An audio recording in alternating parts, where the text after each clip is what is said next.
How we doing, everybody? We are here to talk about some comics. Good, the bad, the ugly. But first, remember to subscribe and like this video. And then on top of that, we did launch Destiny Aurora, the audiobook and the graphic novel, which is sitting behind me. And I'll leave the in the description below is the link to the Kickstarter. So definitely check that out.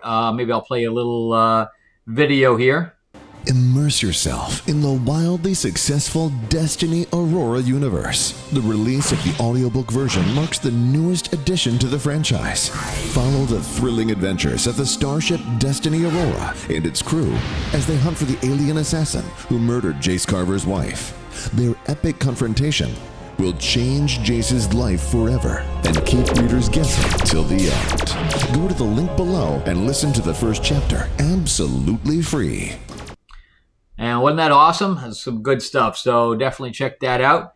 But let's start our comic review. So we have Darth Vader. This is 32? 34.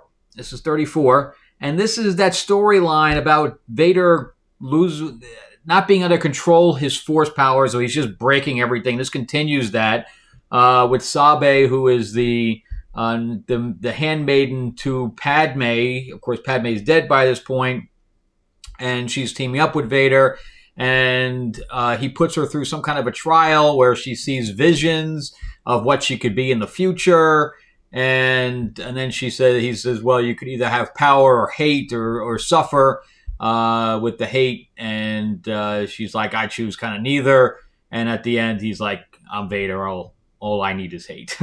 So I'm not really digging the storyline because I don't see how Vader would lose control of his force powers, but that's besides the point. Then we have an older book.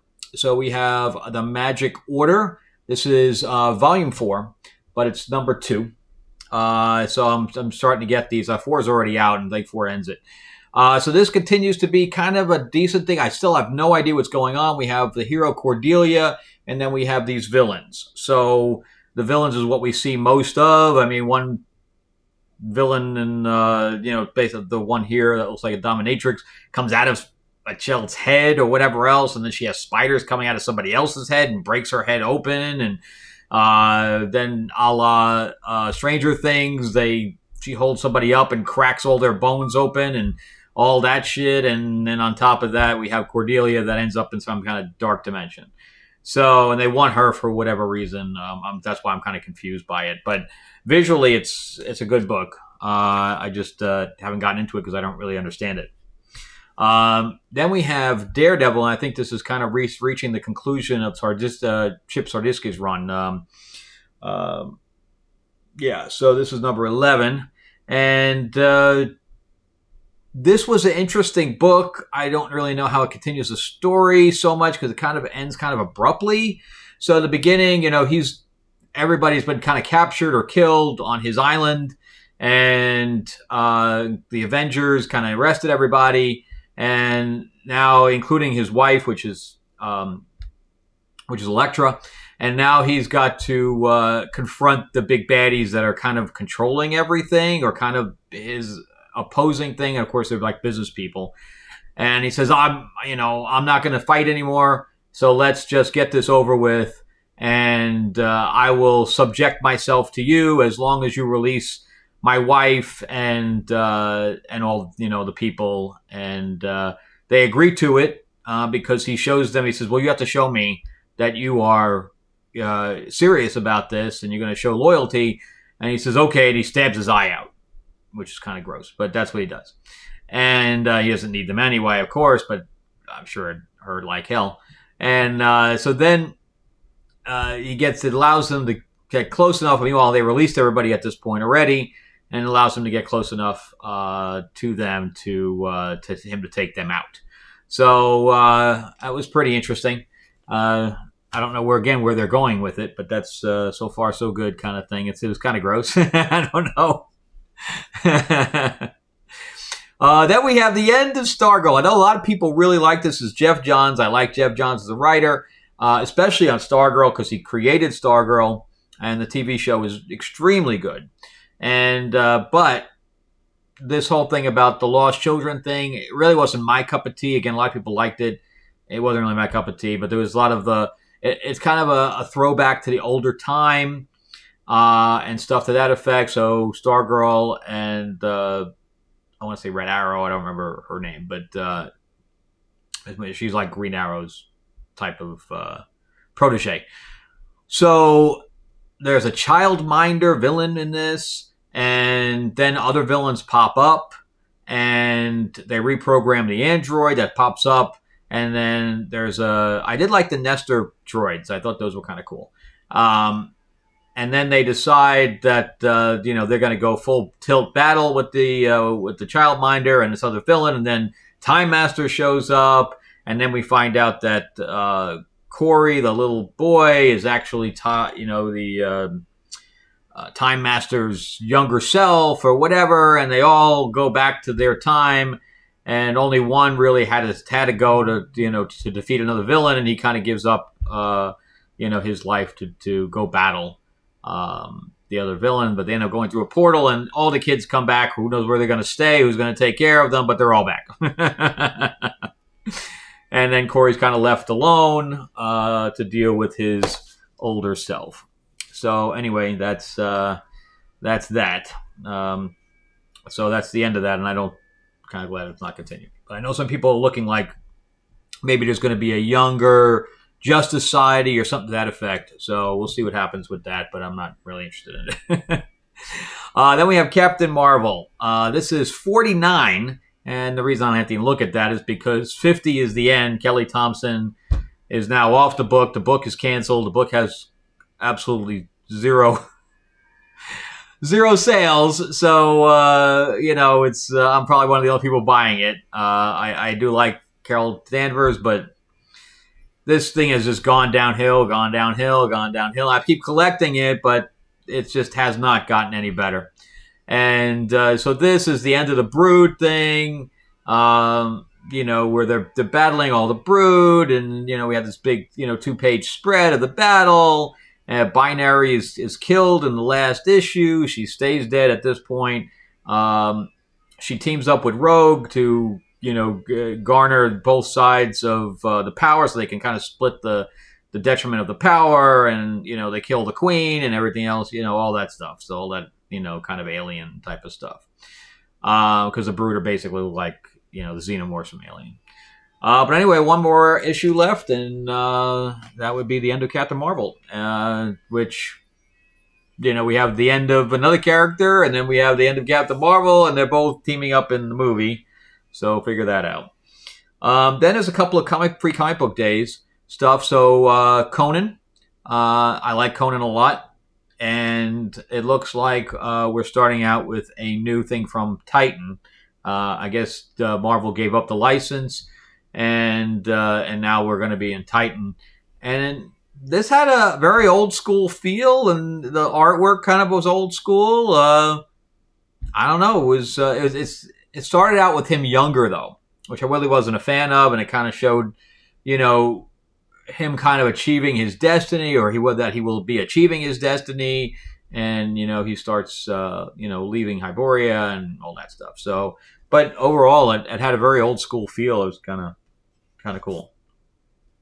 Then we have the start of the new Red Sonja. I don't know why I can't ever figure out the camera. This is why I'm always behind the camera because I never even know which direction shit goes in. So this is the start of the new Red Sonja series by Dynamite. It's a new run going on, and she's in search of a princess who's kind of run away, and this had a really good start. I'm really interested about where this thing continues. It's pretty solid. The art is actually decent, and then the backup story where they had the old stuff back from like the 80s, I want to say. But yeah, I got the glare there too, like the eyes and stuff like that. This and her, the old costume, and but yeah, it was this for a free comic book day. It was pretty good. Then there's one of the other older ones that I bought, which is actually a reprint, but it's a reprint, but also from the 70s. So they reprinted like late 60s, and then they pre-printed it in the 70s. So this is not a reprint new. It's an reprint from 1977, which is the same year Star Wars came out. So there's a lot of stuff in here about Star Wars. I guess Marvel had just bought the license. So there's ads in here for Star Wars #1, which was kind of cool. But anyway, so this is, the Fantastic Four as they always should have been, with Kirby and Stan Lee writing them. And it's pretty awesome. And I really enjoyed this issue. They were blinded by the Mole Man, and they were trying to fight while they were blind. So that was kind of cool, too. And it's they end up working together, and then Reed ends up dying from the Mole Man's power stick. And, of course, he has to stop and say, and here's everything. Here's my whole plan. But the way Kirby draws monsters, the way he draws machinery, nobody's ever been able to top his art style. It's just amazing, and this was a great book. And, of course, this is when Johnny is with Crystal from the Inhumans, which I really like Crystal. She didn't do much in this, but, yeah, good book.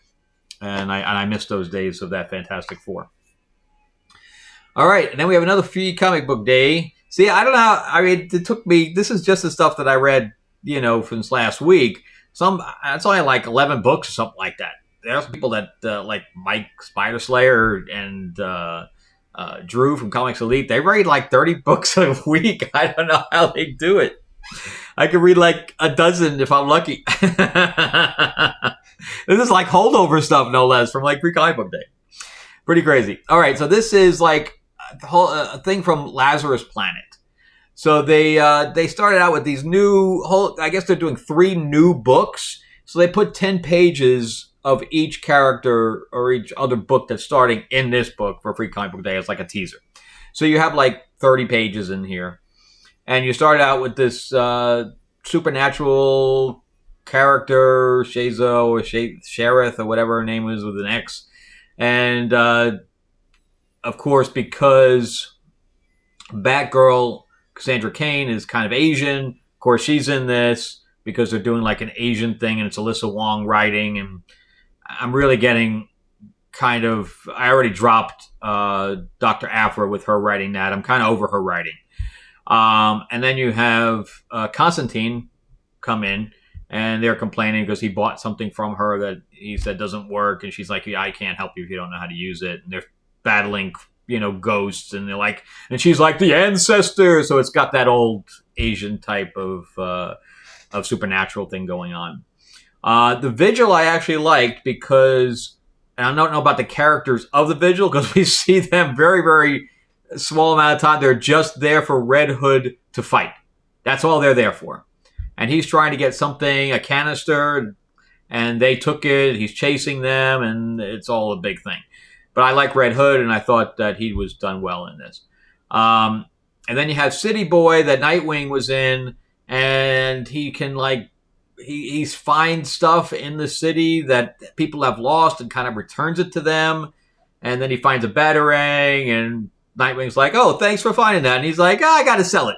And he drops into the sewer from the ground. I mean, he can literally dissipate into the ground.